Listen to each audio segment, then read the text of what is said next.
Welcome to YOUCANIC. Today on YOUCANIC we got a 2019 Nissan Sentra, and we're going to go over how you would add, well, check and or add brake fluid to this vehicle.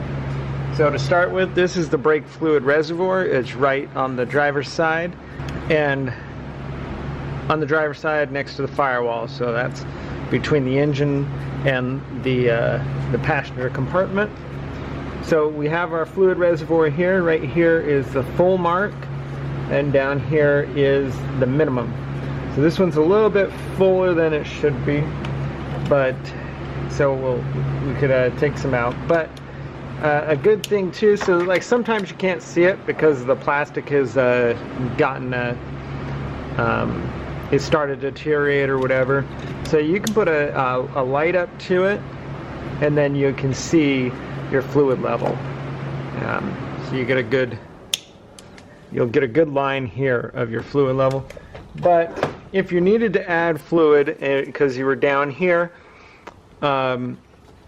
you would remove this cap and add fluid, and this is a .3 fluid is what goes in here, and you would clean the cap off first, and you would want to put .3 from a sealed container to keep the moisture out of here. And it's very important that you want to keep this from getting below the minimum and keep it in the operating range so that you don't get air in the line, because once you get air in the brake line, your brakes will not function the way they should.